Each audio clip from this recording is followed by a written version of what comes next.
ceux qui accueilleront leurs paroles, qui vont entendre, c'est nous.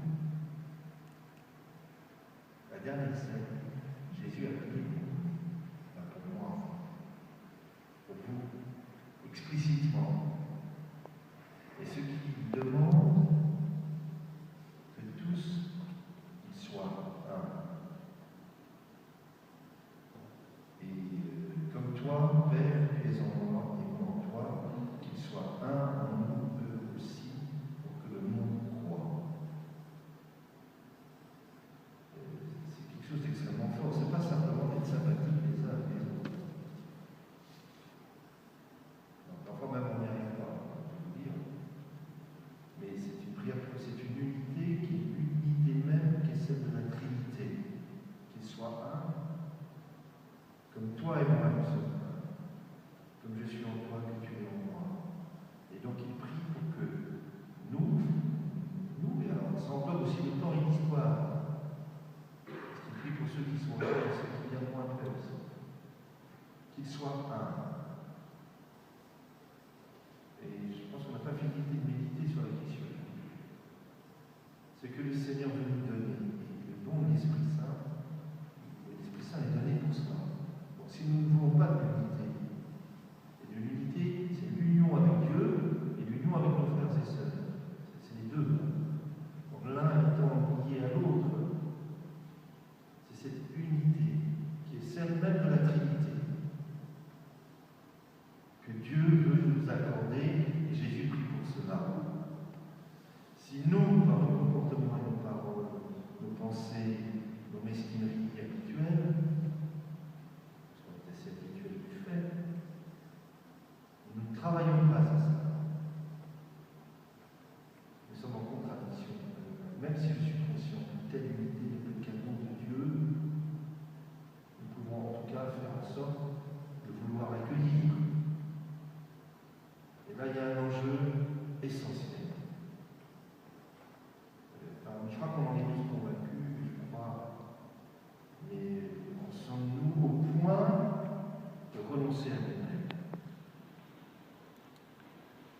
au point d'entrer dans une miséricorde des uns des autres qui est au-delà de nos limites et des limites des autres. En tout cas, c'est la condition, me semble-t-il, enfin me semble-t-il, l'Écriture même la fécondité du témoignage. Je suis intimement persuadé, avec le temps qui passe, je ne sais pas si c'est parce que c'est la charge épiscopale qui m'y oblige peut-être, que la seule nécessité première de la mission, c'est la fraternité. C'est l'unité, mais à ce niveau,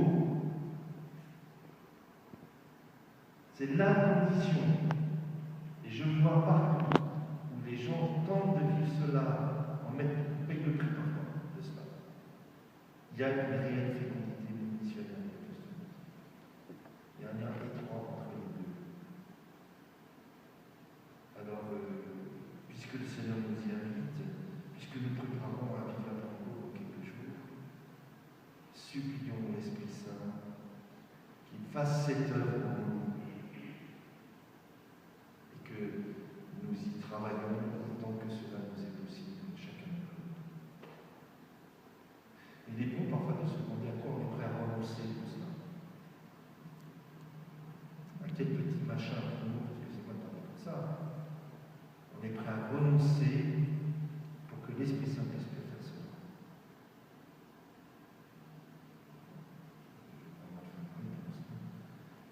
L'autre point que je voudrais simplement évoquer, c'est les actes des apôtres avec Saint Paul qui est une figure assez étonnante quand même.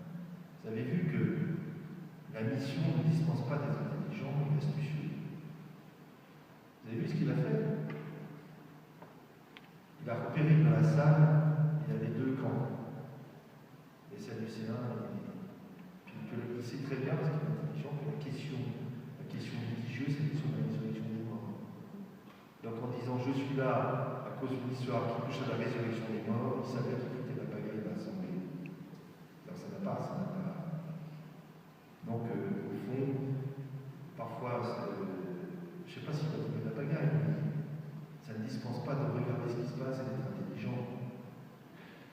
soupçonner. Mais il n'en reste pas moins prisonnier.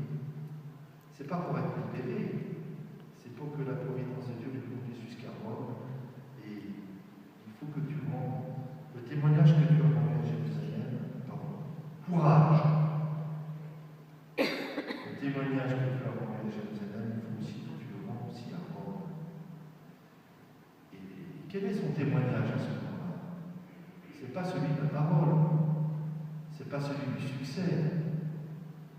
C'est pas tu vas aller à Rome, tu vas voir comme tu vas les évangéliser et tous les convertir. C'est le témoignage d'être prisonnier à cause de Christ. C'est le témoignage qu'il faut du martyr, dans son cas. Et donc, je me suis toujours demandé, mais quel est le vrai témoignage que nous devons rendre? Bien sûr, quand il nous faut parler, il nous faut parler. Quand il nous faut aider, il nous faut aider. Mais en réalité, fondamentalement, c'est que j'appartiens au Christ et que rien, pas même la persécution ou la mort, ne peut nous séparer. C'est ça le témoignage qui compte. Et bien, nous devons demander la deuxième chose à l'Esprit Saint. Excusez-moi, c'est que, mais si je n'ai qu'à demander le pour moi, si vous ne demandez pas pour vous. C'est que nous soyons témoins, quelles que soient les circonstances, heureuses, plus difficiles, plus joyeuses, plus dans le succès, plus dans l'insuccès, dans le sens de la vie. Mais que rien ne nous détache de Christ, quelles que soient les circonstances.